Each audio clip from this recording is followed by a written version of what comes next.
time. John Blackstone has their story for the record.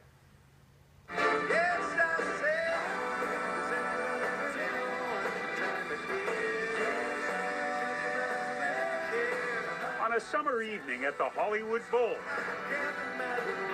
time stood still. The band Chicago, now in their 50th year of performing, made music from decades ago seem like more than just blasts from the past. Thank you. Thank you very much. Yeah. Are you guys having a good time? Lee Loughnane, Robert Lamb, and Jimmy Pankow are 3 of the 7 original members of the band, college kids who charted a course back in 1967. We're going to be kind of a rhythm and blues band. We're going to be a rock band with horns. We were initially going to be a show band in Vegas. That for the first probably a month. Like the Mob. Yeah, that was the ultimate. That was the ultimate goal. Yeah. And to someday make a record.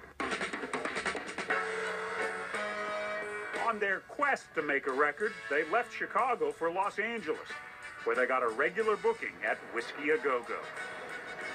I remember going out in the corner, taking a picture of the marquee with my little brownie camera, because our name was on the Whiskey A Go Go.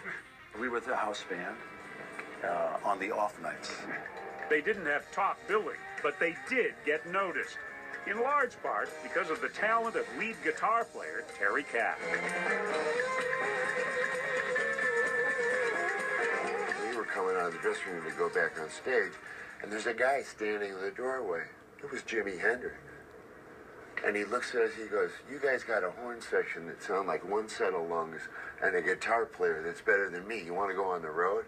Yeah. Yeah. So we became Jimi Hendrix's opening act. Chicago has been on the road every year since.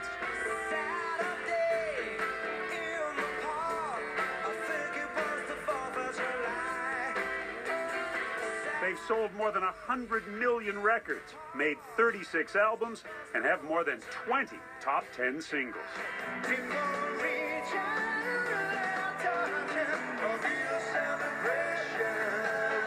In April, they performed for their induction in the Rock and Roll Hall of Fame. 37 million fans voted to put them there. They recorded their first album in 1969. It was only the beginning of a string of hits. Back then, they called themselves Chicago Transit Authority. Actually, The city's real transit authority objected, for possibly or the second album. so the story goes. Some fella came into the control room and he was saying, "Why don't you just call yourself Chicago?" And then he left. I don't even know who this guy was. And I remember we all sort of looked at each other. Freddie That's Costello. a great idea. So the name was changed not because the Chicago Transit Authority was going to sue you. Personally, I think that was just flack. There was somebody's idea of a good PR. Yeah. Along with the name change came the logo on their second album. From then on, Chicago, written this way, would never mean the city, would only mean the band. Your logo is arguably more famous than any of you are. Yeah, we've been hiding behind that logo for 50 years. With that second album, they started to get radio play. The DJ comes on and goes, "Here's a new song by a new group called Chicago that's destined for #1. That's us on the radio. We got a single." Make me smile. Their albums didn't have names, just numbers, the way classical composers numbered symphonies. Looking back, of course, it was a grand vision, because if it had been 1 or 2 albums, it would have been pointless. Chicago 10, released in 1976, included the #1 hit, "If You Leave Me Now," written and sung by Peter Cetera.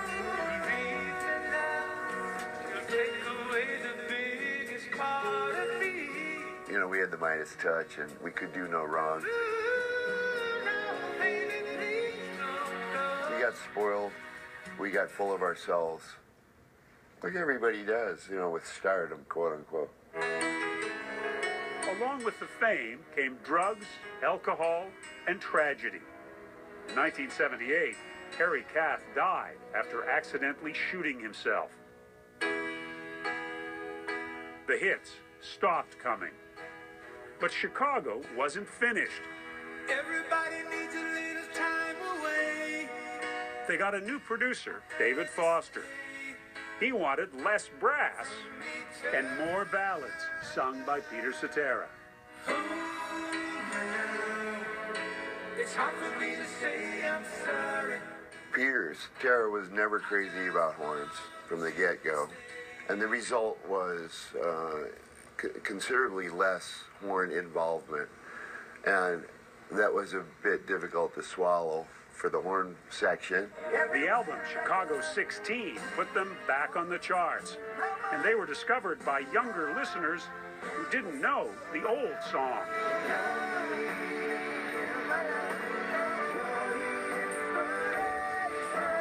I think you've said that there's some people who are puzzled why your first album is Chicago 16. Yeah, right. Right. Yeah. You've been discovered A anew. whole new generation. You know, the proof is in the pudding. The songs that came out of that collaboration were great. We still play them every night. The songs are the same, but members of the band have come and gone. In 1985, Peter Cetera left to pursue a solo career. It's like a family. There are divorces, there are deaths, there are, you know, people who just leave town. It's evolution. With that evolution, the band has now grown to 9 members. Lead guitarist Keith Howland is one of the newer members.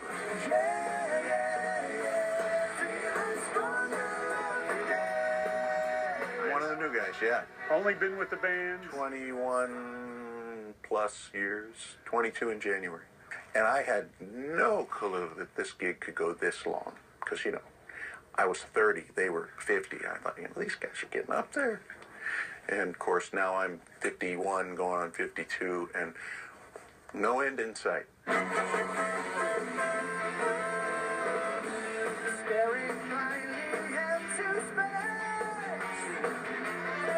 Have you figured out what it is that keeps these guys, now late 60s, early 70s, going?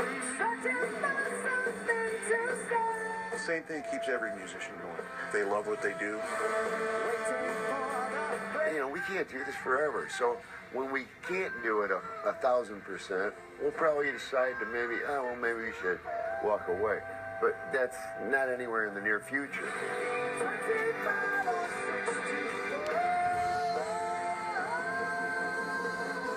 For now, Chicago is making no concessions to age. And this band cooks. I mean, we'll go up against anybody. You want to rock and roll? Okay, come on. Show us what you got.